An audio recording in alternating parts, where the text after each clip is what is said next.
اگر ہمیں کوئی شخص کہتا ہے کہ شب برات کو اٹھ کے نفل نہ پڑھو تو بھائی نفل ہم نے پڑھنے اللہ کی رضا کے لیے، ہمیں کسی بندے سے ڈگری لینے کی ضرورت نہیں، نہ تو ہمارے اور رب کے درمیان معاذ اللہ کوئی وسیلہ ہے کہ تو کہے گا تو پڑھیں گے، جب دل کرے گا پڑھیں گے اور جتنے دل کرے گا پڑھیں گے۔ ہم تو نفل کہہ رہے ہیں اس کو، ہم نے کب کہا ہے ضروری ہے جو عشاء پڑھ کے سو جائے فجر تک سویا رہے، ہم اس کو گناہگار نہیں کہہ رہے، لیکن یہ ضرور کہیں گے کہ گولڈن چانس مس کر دیا اس نے، چانس مس کیا ہے، یہ تو اللہ کی رحمت کا موقع تھا۔ حضرت سیدہ عائشہ صدیقہ رضی اللہ تعالی عنہا ارشاد فرماتی ہیں کہ شعبان کی 15ویں رات تھی، یعنی شب برات کی رات، فرماتی ہیں شعبان کی 15ویں رات تھی، میں نے اچانک نظر ڈالی تو حضور میرے بستر میں تھے، پھر میری نظر پڑی تو حضور نہیں تھے، میرے دل میں گمان آیا، خیال آیا کہ شاید کسی اور زوجہ کی طرف حضور کا میلانے تباہ ہو گیا ہو، وہاں تشریف لے گئے ہوں۔ فرماتی میں اٹھی باہر گئی تو نبی کریم علیہ السلام جنت البقیع میں تھے، قریب ایک جگہ پہ حضور دعائیں مانگ رہے تھے۔ فرماتے میں گیا تو حضور فرمانے لگے ابو بکر کی بیٹی تو نے کیا گمان کیا کہ اللہ کا رسول تیری حق تلفی کرے گا؟ عرض کی حضور آپ مالک ہیں، کہیں اور جانا چاہیں تو میری طرف سے پابندی نہیں۔ کہتی ہے وہاں کھڑے کھڑے میرے رسول کریم نے بیان فرمایا، یہ ترمذی کے لفظ ہیں، حضور نے فرمایا عائشہ یہ شعبان کی 15ویں رات ہے، مدینے میں سب سے زیادہ بکریاں بنو کلب کا قبیلہ پالتا تھا، فرمایا آج کی رات بنو کلب کے قبیلے کی بکریوں کی تعداد کے مطابق اللہ میری امت کے لوگوں کی بخشش فرما دے گا۔ یہ وہ رات ہے۔ جناب عائشہ صدیقہ رضی اللہ تعالیٰ عنہ نے بات رات کو سنی تنہائی میں، نبی پاک سے رات کو تنہائی میں حضور سے سنی، سویرے جناب عائشہ نے کل امت کو بتائی۔ اگر یہ بات اہمیت والی نہ ہوتی تو بی بی صاحبہ آگے روایت کرتی، یہ کتابوں میں آتی، یہ لوگوں کو بتاتی۔ حضرت عائشہ نے روایت کیا اور مولا علی شیر خدا نے تو کھل کے کہا، ابن ماجہ میں حضرت علی سے پیار کرنے والوں کے لیے الگ عنوان، مولا علی نے کھل کے فرمایا شعبان کی 15ویں رات کو رات عبادت کرنا اور سویرے روزہ رکھنا۔ حضرت علی کے لفظ بائی نہیں سیاستہ میں، رات کو عبادت کرنا، دن کو روزہ رکھنا۔ ویسے تو رب کریم ہر روز تہجد کے وقت پہلے آسمان پر نزول اجلال فرماتا ہے اور لوگوں کو فرماتا ہے کوئی بخشش مانگنے والا؟ اور فرمایا ہر روز تہجد کے وقت یہ اعلان ہوتا ہے، پر شب برات کو نا شروع رات سے یہ اعلان شروع ہو جاتا ہے۔ ادھر دیکھو میری طرف، مغرب سے اعلان شروع ہو جائے گا۔ اللہ کرے آپ کو سمجھ آئے، اللہ کرے آپ کو، اور بھائی یہاں باہر لوٹ سیل لگ جائے، یہاں ابھی سیل لگ جائے، 5000 والا جوڑا 1500 میں تو رش ختم ہوگا۔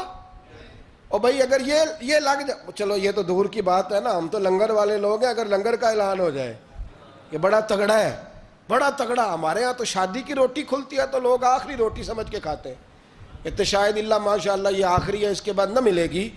جب اعلان ہوتا ہے اور دعوت ہوتی ہے کہ کھلا ہے جی کھاؤ، کیا حشر ہوتا ہے، کیا انداز ہے۔ مولا علی شیر خدا حدیث روایت کرتے ہیں، رنگ کیا ہے؟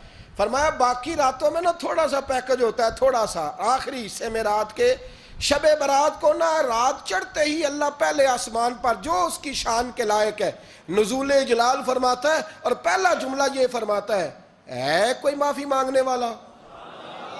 اللہ کرے آپ کو سمجھ آئے، یعنی معافی دینے والا کہہ رہا ہے چلو آؤ ادھر، آؤ ذرا معافی مانگو، میں معاف کرنے آیا ہوں، مانگو معافی، ہے کوئی معافی مانگنے والا؟ معاف کر دیں گے۔ اور آپ فرماتے ہیں ہے کوئی رزق مانگنے والا؟ وہ جو بڑی درخواستیں دیتے پھرتے ہیں نا مختلف اداروں میں، وہ ایک درخواست نا کل شب برات والی رات بھی دیں۔ اللہ کرے آپ کو سمجھ آئے۔ وہ جو کہتے ہیں نا بڑی بڑی کمپنیوں میں نے اپلیکیشن جمع کرائی ہے تو کہیں کام نہیں بن رہا تو نسخہ دے رہا ہوں، ایک ایپلیکیشن کل رات بھی جمع کراؤ انشاءاللہ کام بن جائے گا۔ اور میں نہیں کہہ رہا، مولا علی شیر خدا فرما رہے ہیں، اور وہ خود نہیں فرما رہے، وہ نبی پاک کا فرمان نقل کر رہے ہیں، اور وہ رسول اللہ صلی اللہ علیہ وسلم کی بات نہیں بیان کر رہے، وہ کہتے ہیں رب فرماتا ہے کوئی روزی مانگنے والا؟ سارے سیٹھوں، نوابوں، جاگیرداروں کے پاس جا جا کے تھک گئے ہو، ایک دن میرے کہنے پر، ایک رات، ایک دیہڑی ذرا شب برات والی لگا کے تو دیکھو، پر شرط یہ ہے کہ یقین کامل ہو، ارادہ یہ، مطلب اللہ معاف کرے، آپ نے ناراض نہیں ہونا، لیکن وہ ماحول اس طرح کا ہے کہ شب برات کو ایک دو ساتھی کو کہا رات کو عبادت کر کہتے جی وہ تو ٹھیک ہے پر سویرے چھٹی نہیں، کام کرنا ہے. یعنی رب کہہ رہا ہے کہ تو آ جا شب برات کی رات، جو مانگے گا وہ تجھے.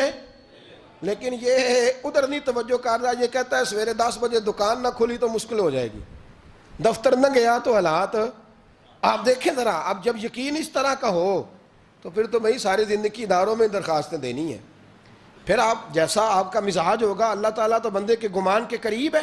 تو میرے رسول پاک علیہ السلام نے ہمیں یہ میسج دیا، پیغام دیا، فرمایا اس رات جو اولاد مانگے گا رب اسے بھی عطا فرمائے گا.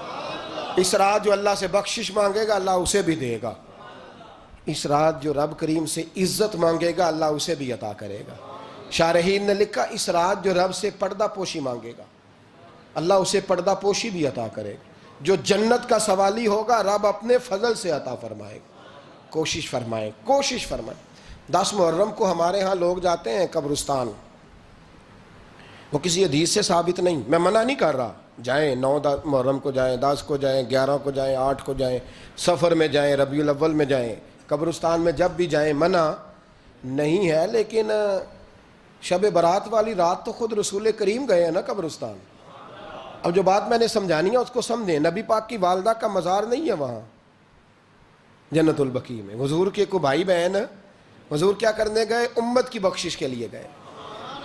شب برات کی رات لالچی نہ بنے کہ صرف میں نے اپنے لیے روزی مانگنی ہے، کل امت کے لیے مانگے رب کریم سے.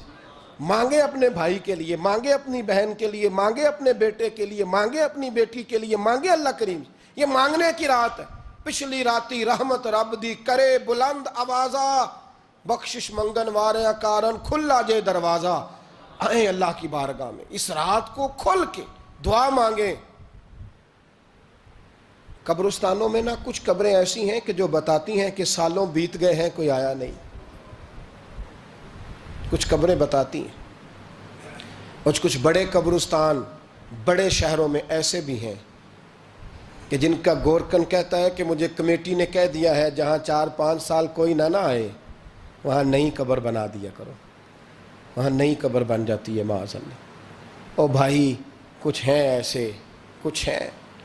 یہ جائیں نا اکبر بادشاہ یہاں لیٹا ہے لاہور میں، تو شعر لکھا ہوا ہے بر مزارے ماں غریباں نے گلے پروانہ سوزز نے صدائے بلبلے. فارسی کا مقولہ لکھا ہے اس کی قبر پہ، کہتا ہے میں وہ غریب ہوں. اعلیٰ بادشاہ ہے مقبرے میں لیٹا ہے، کہتا ہے میں وہ غریب ہوں کہ نہ یہاں کوئی پروانہ آتا ہے نہ بلبل آ کے گیت گاتی. کوئی آتا ہی نہیں، کوئی فاتحہ نہیں پڑھتا، کوئی فاتحہ نہیں پڑھتا. او بھائی کئی قبریں ایسی ہیں جن پہ سالوں بیت گئے کوئی لوٹا نہیں. اور مشکات میں حدیث ہے میرے نبی کریم علیہ السلام نے فرمایا جو قبر میں ہوتا ہے وہ تو اس آدمی کی طرح ہے جو دریا میں ڈوب رہا ہے اور وہ انتظار کر رہا ہے کہ میرا بیٹا میرے لیے دعا مانگے، میری بیٹی دعا مانگے. پر بیٹے کو تو 27 سال ہو گئے، ملک سے باہر ہے. کاغذ بنے گے تو ابے کی قبر پہ آئے گا نا، اس کے تو کاغذات ہی نہیں مکمل ہو رہے. وہ بیٹے کو تو مشکل ہے بڑی، وہ تو کاغذات نہیں بن رہے.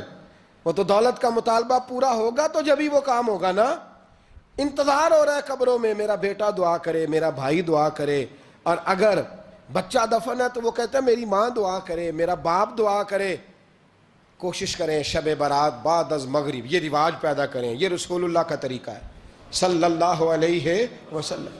قبرستان میں جائیں اور جا کر کے وہاں اللہ تبارک و تعالیٰ سے دعا مانگیں کہ یا اللہ جو اس قبرستان میں لیٹے ہیں وہ بھی، اور جو آج تک کلمہ پڑھنے والے دنیا سے گئے وہ بھی، اور جو قیامت تک جائیں گے وہ بھی. اے اللہ تو سب کی بخشش فرما دے.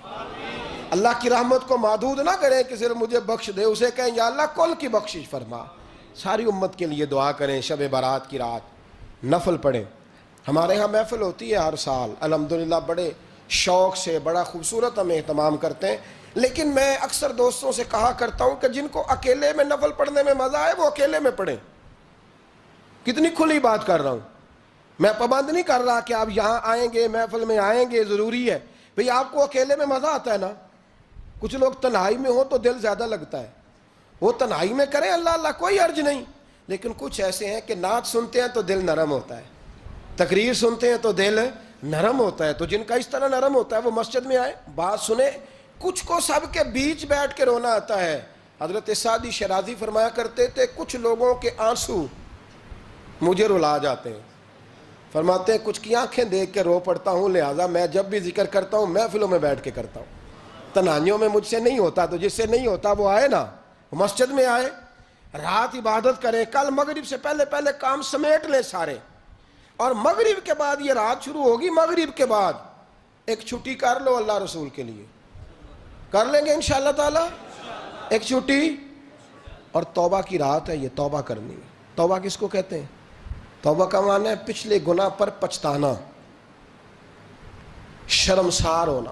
کہتے نہیں اے کاش میں نہ کرتا, اور وہ لفظوں میں نہیں, جملوں میں نہیں, توبہ رٹی رٹائی نہیں.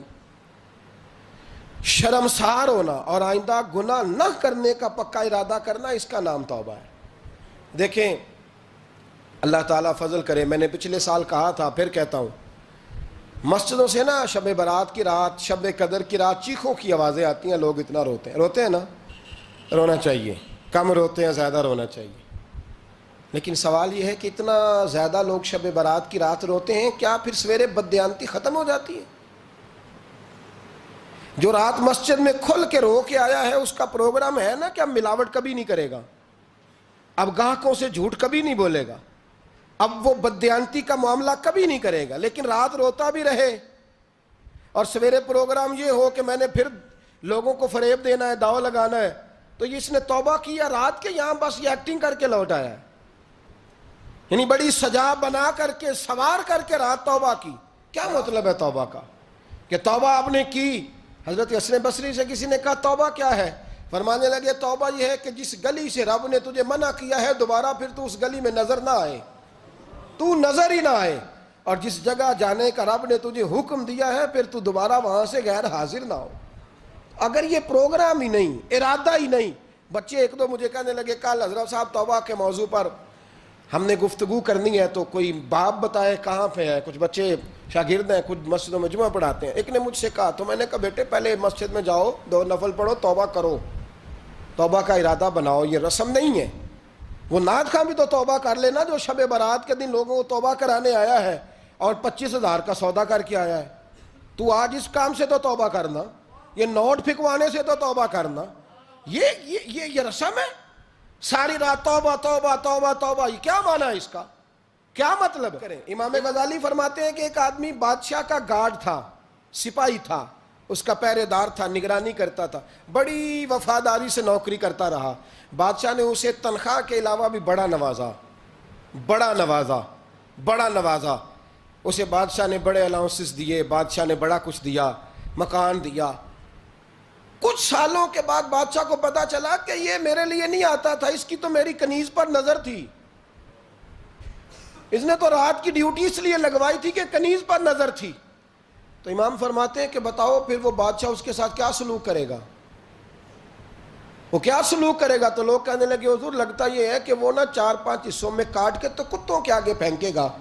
آپ فرمانے لگے میرا رب تو بڑا ہی کریم ہے, وہ تو ایسے نہیں کرتا. لیکن بتلاؤ اگر اسے پتا چلے کہ یہ رسم کے لیے آیا ہے, اس کی تو نظر ہی مال پہ ہے, یہ تو سویرے بدلے گا نہیں, یہ تو دھوکہ دے رہا ہے, یہ تو توبہ کرنے آیا ہی نہیں, اس نے تو ڈھونگ رچایا ہے, اسے تو پہلے سے خبر ہے. تو پھر تم کیا امید رکھتے ہو؟ پھر کیا رویہ رکھتے ہو؟ شب برات کی رات دھاڑے مار مار کے رونا اور صبح اسی طرح دھوکہ دینا, اسی طرح فریب کرنا, اسی طرح جھوٹ بولنا, اسی طرح بددیانتی کرنا, اسی طرح لوگوں کو لوٹنا. تو یہ رسم نہیں ہے توبہ. توبہ تو بدل جانے کا نام ہے, توبہ تو پھر سنور جانے کا نام ہے. توبہ تو اس طرح ہے جس طرح حضرت ابراہیم ابن ادھم نے کی تھی. وقت کے بادشاہ تھے, بادشاہ جب توبہ کی تو پھر ہر چیز چھوڑ دی, پھر مال لوگوں میں بانٹ دیا اور پھر ٹاٹ کا لباس پہن کر زندگی گزاری. لوگوں نے کہا حضور یہ تبدیلی ہے. فرمایا تبدیلی نہیں, یہ میری توبہ ہے, یہ میری توبہ ہے. جب توبہ کی تو پھر بدل کے کی, جب توبہ کی تو پھر تبدیل کیا آپ نے. یہ کیا توبہ ہوئی؟ ساری رات روتے رہے, سویرے دکان پہ جا کے پھر قسم اٹھائی کہ مجھے تو پڑتا ہی 11,000 کا ہے. یہ توبہ ہے؟ تو آپ نے اور میں نے توبہ کرنی ہے تو انشاءاللہ تعالیٰ اس طرح کرنی ہے کہ پھر 15ویں شعبان کو بدل جائے. یہ جو موقع آتے ہیں نا شب برات کے, شب قدر کے, یہ بنیادی طور پر اللہ تعالیٰ کی طرف سے دی ہوا موقع ہوتا ہے کہ چلو تمہیں چانس دیتے ہیں، تمہیں چانس دیتے ہیں، پابندی کوئی نہیں، لیکن رب کی طرف سے نا موقع ملتا ہے، چلو تمہیں ایک موقع دیتے ہیں، چلو اپنے آپ کو کلیئر کر لو، تمہیں موقع دیتے ہیں، یا اللہ کیا کرے، کچھ بھی نہیں، آ کے نا سچے دل سے 2 رکعتیں پڑھ کے توبہ کرو، عرش کا مالک پچھلے سارے معاف کر دے گا، کچھ بھی نہیں، آؤ موقع ہے۔ ان لوگوں کی باتوں پہ نہ جائیں جو بلا وجہ پریشان کرتے ہیں، ہمیں بھی روز ہی سوال آتے ہیں، دل نہیں کرتا، کچھ باتیں ایسی ہیں جو کرنے کو طبیعت نہیں چاہتی، میں کروں گا بھی نہیں۔ لوگوں کو شب برات کا حوالہ بھی نہیں مل رہا، حالانکہ ترمذی شریف میں حدیث موجود ہے، صحاح ستہ کی روایت ہے، ترمذی میں موجود ہے۔ پہلے کہتے ہیں صحاح ستہ سے دکھاؤ، جب صحاح ستہ سے مل گئی تو اب اور کدھر جانا ہے؟ اور ابن ماجہ میں موجود ہے مولا علی کی روایت، اور ذرا ترتیب دیکھیے گا، یہ ترمذی کی حدیث ہے، امام ترمذی نے تو پورا باب باندھا ہے 15ویں شعبان پر، پورا باب۔ اب تمہاری مرضی ہے، اگر تم نئی بات کو سمجھنا چاہتے۔ اور مجھے پتا کیوں یہ شب برات کیا لگتا ہے، مجھے کبھی کبھی یوں لگتا ہے کہ رب فرماتا ہے کہ رمضان سے 15 دن پہلے ہی پکی سچی توبہ کر لے، تیاری کر، پاک صاف ہو جا، تاکہ جب رمضان آئے نا تو پھر تجھے پاک ہونے کی ضرورت نہ پڑے، بس پھر تو آتا جائے اور میں تیرے اوپر رحمتیں نچھاور کرتا جاؤں، بس تو پہلے ہی تیاری کر، 15 دن پہلے ہی، 14 دن پہلے تیار ہو جا۔ کل رات اپنے آپ کو ذہنی طور پر تیار کریں، بچوں کو تیار کریں، گھروں کو تیار کریں۔ اب جب مہمان آتے ہیں نا بڑا کچھ کرتے ہیں، شب برات آئے تو مصلی ایک دفعہ دھویا کریں، ایک دفعہ مصلی دھویا کریں۔ فرش دھوتے ہیں نا، مہمانوں نے آنا ہے تو ایک کمرے کا فرش دھو کے صاف کریں کہ خواتین نے یہاں ساری رات نماز پڑھنی، یہ ارادے بنائیں۔ جس طرح آپ کہتے ہیں نا رات کو سفر کرنا ہے تو دوپہر میں تھوڑا آرام نہ کر لوں تو کل دوپہر میں آرام کر لیں، تاکہ رات کو رب رب کرنا آسان ہو جائے، اللہ کی بارگاہ میں بیٹھنا آسان ہو جائے۔ مکمل طور پر ذہنی طور پر اپنے آپ کو تیار کریں۔ یہاں بھی محفل ہوگی انشاءاللہ، عشاء کے متصل بعد شروع ہو جائے گی، 12 بجے تک محفل چلے گی، پھر 12 بجے کے بعد نماز تسبیح پڑھی جائے گی، پھر 1 بجے پھر دوبارہ آپ کو اجازت دی جائے گی، کوئی انفرادی طور پر گھنٹہ سوا اپنی الگ سے کوئی عبادت کرنا چاہے تو وہ تب بھی ممکن ہو، جیسے آپ کو موقع بنے۔ میں کہہ چکا ہوں، لیکن وقت ضائع نہ کرنا، گولڈن چانس ہے، اس کو مس نہ کرنا، یہ شب نجات ہے، اس کے ضرور قریب جانا۔ رب کریم سمجھنے کی توفیق عطا فرمائے۔ آخر دعوایا ان الحمدللہ رب العالمین۔